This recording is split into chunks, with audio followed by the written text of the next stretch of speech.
Welcome everyone on the panel and those joining us from around the globe for Global Student Chat and our Media Literacy Week collaboration with Media Smarts. If you're new here, the Global Student Chat is a student-led initiative connecting students worldwide around topics that matter to them. Global Student Chat creates opportunities for students to network with others, gain perspectives, build relationships with new learning partners in a literacy-rich learning environment, experiencing social media as a powerful platform for learning and establish a positive digital footprint. Thank you all for joining us. I'm now going to hand it over to Yuhan, who's going to help us understand our back channels and get involved in the conversation.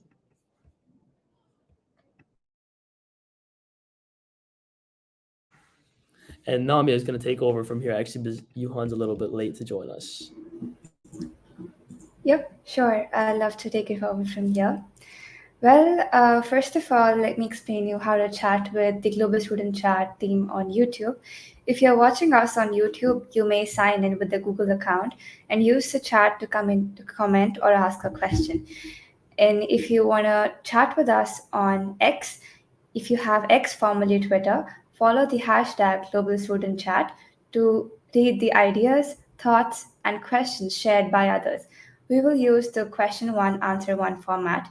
You can also participate on our Instagram account by responding to the posts. Use the hashtag Global Student Chat to add your thinking and get involved in the conversation. Feel free to share your first name and where in the world joining from today. And if you ask questions, we will bring them to the panel. Please remember that all the comments and questions should be appropriate for all the ages. Well, now I request our expert panelist, Mr. Matthew Johnson, to kindly talk about himself and the work that he does. Thanks. So my name is Matthew Johnson, and I'm the Director of Education for Media Smarts, which is Canada's Centre for Digital Media Literacy. For 25 years, we've been doing research on young people and digital technology and developing resources for young people, for parents, for teachers, and the general public on digital media literacy. So that's what I do, and that's one of the reasons why I love the opportunity to hear from young people like yourselves who are dealing with all of these issues relating to both traditional and digital media, especially during Media Literacy Week as it is today. Thank you so much. I think we're just going to go around and introduce ourselves. So my name is Samantha Brown. I'm a grade 12 student at Cardinal Carter Catholic High School in Aurora, Ontario. And my name is Kabir, and this is my second year doing Global Student Chat. I'm at the same school as Samantha in Richmond Hill. Hi everyone, I'm Namya Joshi, a grade 12 student studying at Satpal Middle School in India. This is my third year at the Global Student Chat. Very excited for today's student talk.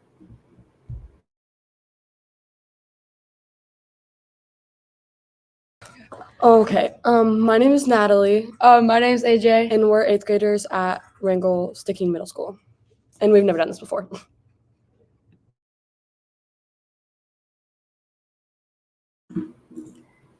Right, I guess we can start with today's questions.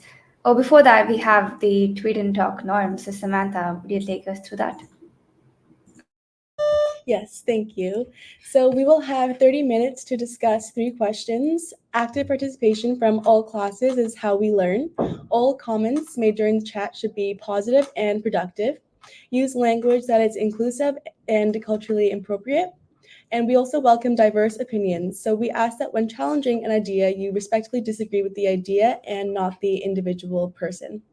Thank you. And now, Namya, you can take over with the situations. Thank you. Thank you so much.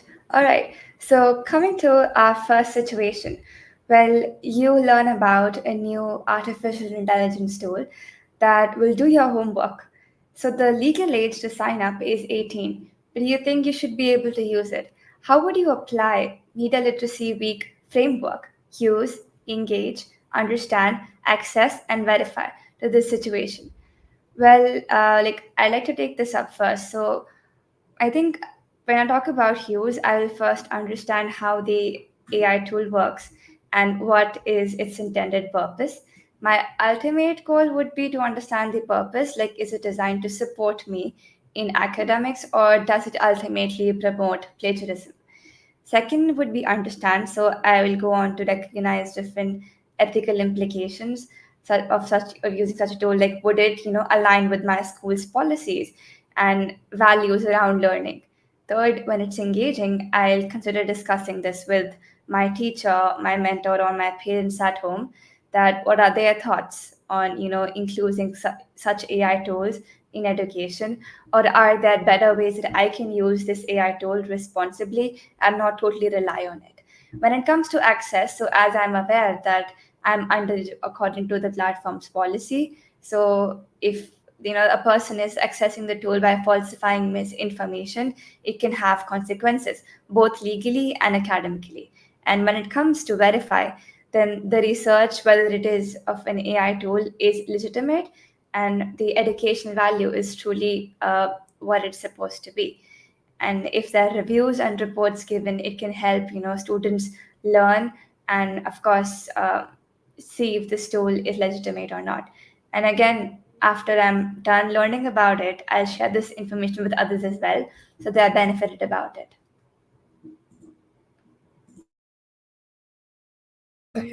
I agree with that. I would also take it up with like my school board, because our school board really likes opinions from students, and being on like the strategic plan meeting and stuff, it would be awesome to take it up with them.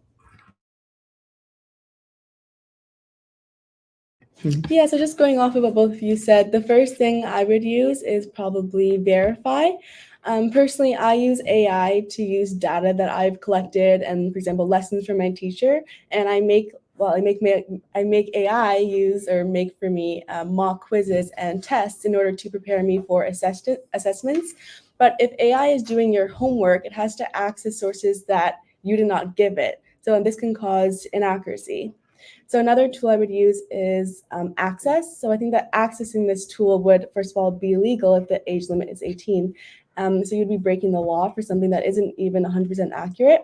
So this ties into why using the tool would also be unethical. Yeah, for me, it's kind of similar to what Samantha said. I mean, I've used AI for especially making quizzes and tests for myself, but also for managing large loads of data. So, for example, I run a couple of clubs where I'm in charge of payments that go towards merchandise and equipment, like for a gym club that I run. So I just type those numbers into AI to sort it out for me. However, this AI is talking specifically about homework. So in that case, I probably wouldn't be using it. But if I was really keen on using it, the first thing I would want to do is understand what it actually does. I mean, is it just copying the answers from somewhere else? Is it going to give me pointers so that I actually learn myself? So I got to understand the concept of the AI. The second thing is going to be verifying. So verifying, is it actually correct? And I would do this probably by putting in some sample inputs and seeing what the outputs are and if they actually associate with the right concepts. And the last thing I would do is obviously use it responsibly. I can't use it to do all my homework for me, but if it helps me learn when I'm stuck on a question, then it is what it is. Yeah, those are some great responses. I always enjoy coming on here because there's so little I have to add usually after everyone else has spoken. But I did want to mention one thing, and that is if you're using AI for research, it's good to treat it the way that you treat Wikipedia. And that is to say that it's not really a source itself. It's a gateway to other sources. It can give you sometimes a good summary, but it's important to follow up on the sources to make sure, first of all, that they're real and to make sure that the summary that you're being given is accurate. Now, some chatbots, some large language models will give you links and sources automatically. Other ones will do them if you ask for it. So generally, it's better to use one that automatically gives you links. The other thing to remember, too, is you can write in more complex prompts than simply asking a question. You can ask a chatbot to take on a particular role, and you can set limits or guardrails. So you can ask it, for instance, to only rely on scholarly sources or only rely on sources within a certain period of time. So not really to only rely on sources from the last 5 years, for instance. You can tell it not to make things up. That actually works surprisingly well. So it really is a matter of thinking about how we use this tool effectively, and of course, all of the ethical considerations that people have already raised. And it is, of course, vitally important to make sure what your school board or district, and your teacher's policy is about using AI for school before you use any kind of AI tool. Indeed. Thank you so much, everyone, and Matthew, for sharing all these lovely ideas. So, moving on to our second situation. So, you see a post about a dangerous event in your local area. You feel like you should warn everyone about it. So, how would you apply the Media Literacy Week framework to this? If I go ahead again, I think I'll access the post very carefully and I'll see if it is, factual or based on a speculation, and if there's a potential impact of, the panic or harm it could cause because of this misinformation. And before sharing it forward, I like to recheck it again, and if it is from verified resources. And if this is from verified resources like news platforms or government alerts, then it should be, trustworthy, and it'll be I can ensure that it's real. For me, I would definitely agree with Namia about verifying. That's the most important part, is you don't want to be spreading false information. But after I verify, I do want to understand the situation to see, is it even my story to share? It might be a dangerous event, but is it within a household? Is it on a broader scale? I have to understand if it's my story to share first. And then when it comes to using it, I have to use it responsibly. One of my pet peeves is when people wreak havoc over a smaller situation, which makes it much bigger. I don't want to be the havoc causer, if that makes sense. I don't want to cause more drama. So I would try to keep it on the down low, maybe tell my parents about it if it's important, and then see what their opinion is.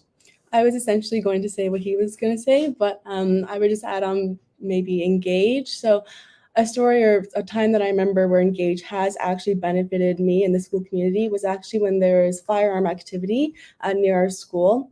And I guess York Regional Police posted and told the school that there was this dangerous event happening. And because of that, they engaged and they told the school what was happening. So in this instance, they understood that there was a dangerous event happening, and they used the media effectively to put us in lockdown and ensure that we were safe. I agree with you guys, like with the verify and understand. And I would also engage, maybe post a story on Snapchat or something, just to get out to my close friends that maybe live near me, so they can know what's happening and know that it's there if they don't have whatever app it was posted on. Right. Great responses. Once again, I think Kabir and Samantha had some particularly good points about thinking about, first of all, of course, is it your story to tell, but also about whether the source that you're getting it from is reliable, and the opportunity to amplify reliable news, because not everyone may necessarily be following the reliable news source or information source where you heard about it. So you could add your voice to that. You can help to spread it. But also, we have to be strategic about how we're amplifying messages. And it really depends on what this dangerous event is, because sometimes when we are talking about something that has the potential to be dangerous, we can actually have a backfire effect when we make something seem more common than it really is. And that can cause a panic, and it can actually make people do the dangerous thing when they weren't going to do it in the first place. Excuse me. We know that this happens with things like cyberbullying and sexting, when drinking as well for underage young people, that the more people think these are common, the more likely they are to engage in them. And conversely, when they realize how uncommon these behaviors actually are, people are less likely to engage in them. And that happens on social media too.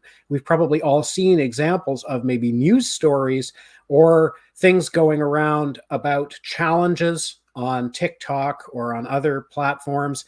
In many cases, these challenges either weren't real at all, or only a very small number of people were initially engaging in them.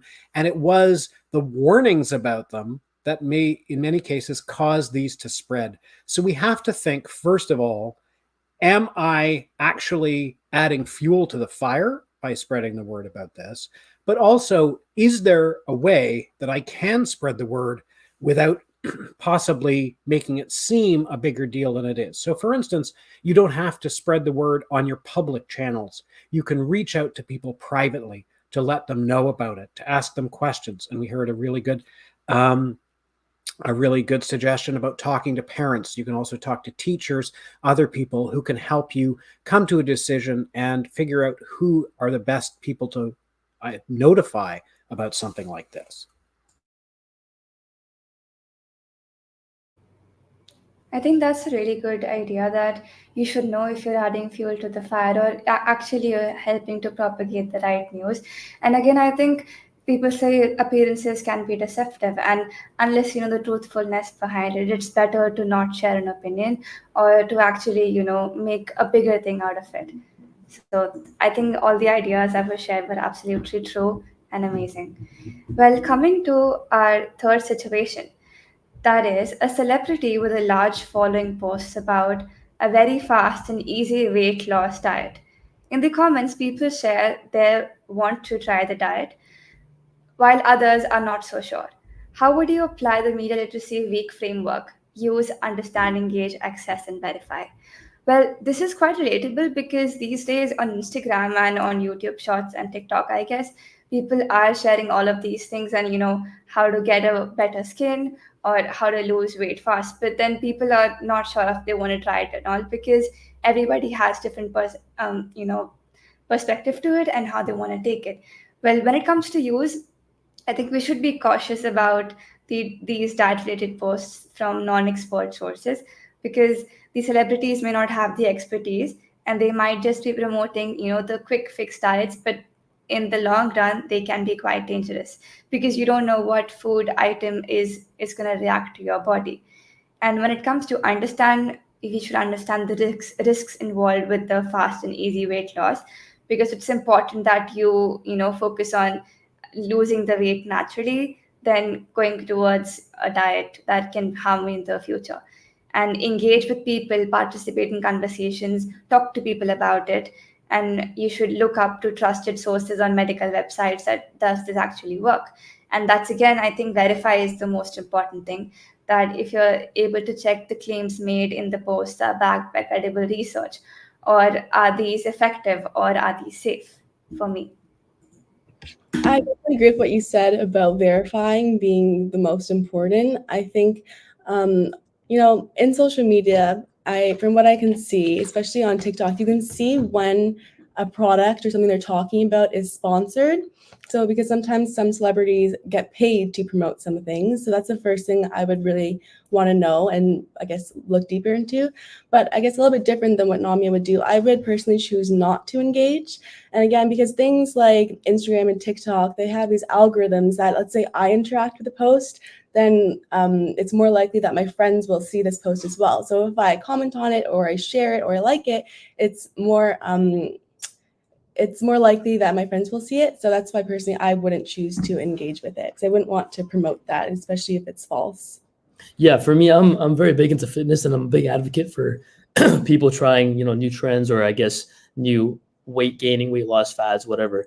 But I am very skeptical of that because I've seen it, all over my social media now that I'm big into fitness. So the biggest thing is definitely verifying by doing my own research. And you can also verify by engaging with others who may have already tried it or others who are more experienced or knowledgeable in the field of fitness. And then when it comes to actually starting the diet, I have to understand what the diet's actually going to do for me. Because if my goal is to maybe gain muscle, this diet is for losing fat. It has totally different goals. So I have to understand if this works for me and my body type. And then obviously when I use it, I have to use it at my own pace. I have to make sure the intensity is low. I can gradually get into this, diet more heavily rather than fully taking on what this celebrity may be doing. I agree with all of you guys. I think verify is also the most important because if you see something like this, like say on TikTok or something, and then you go and like try it, like maybe the foods like aren't actually as good as they say they are, or they're like don't actually work, or they're just not what she said they were. Yeah, that's it. That's all I got.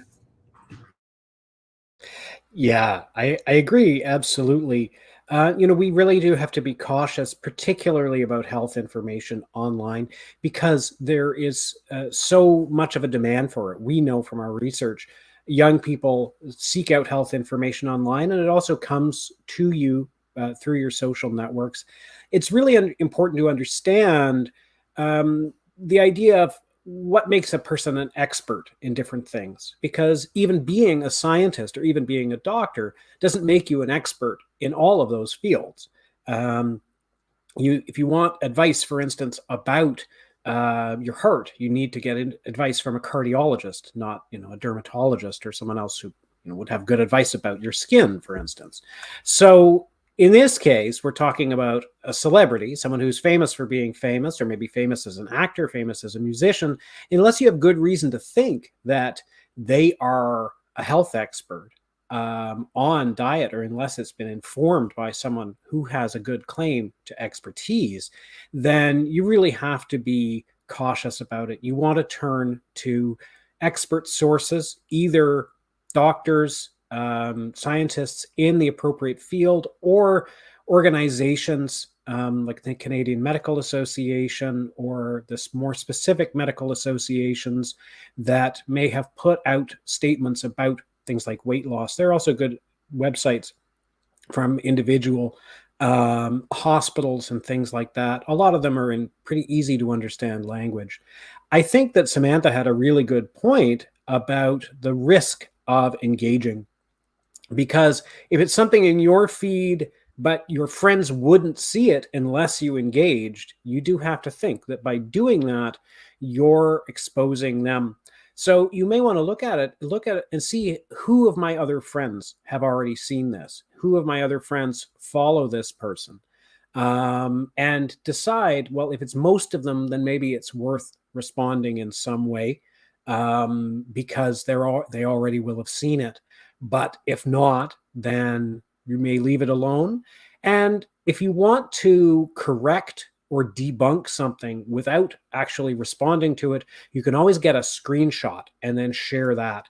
And that way you're spreading the debunking without actually rewarding the post in the algorithm of whatever social network you're using. Yeah, I just wanted to speak to what you said about how people are either, famous for something, music or actors and things like that. But there's also, obviously, as we all know, there's also like famous doctors. For example, the most famous one that I know of is Dr. Oz. But I do remember you also have to be really cautious when you're looking at these things as well, because I remember I had to do a project and we had to talk about how like false advertising, and there was actually a weight loss, I think it was like a cereal or something like that, and it was like recommended by Dr. Oz, and then there was like a big lawsuit because he never really said, take this cereal, it will help with weight loss. So I feel like in general, we always have to be cautious about whichever famous person is talking about, because we never know if it's really true.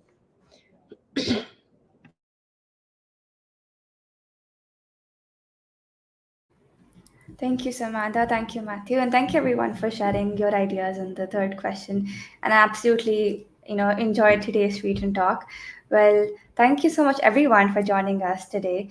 And special thanks to our guest expert today, Matthew Johnson from Media Smarts. Please keep the conversation going by answering our slow chat for the rest of the month.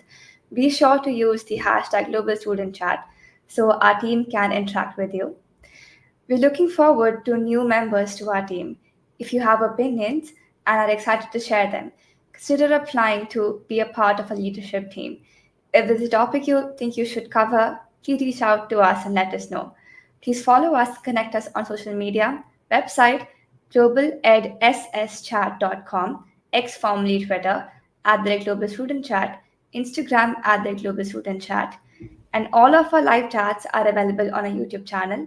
Thanks again for joining us, and we hope to see you next month on November 19th, 1 p.m. EST, when we'll be talking about innovations in technology from a student's perspective. Thank you.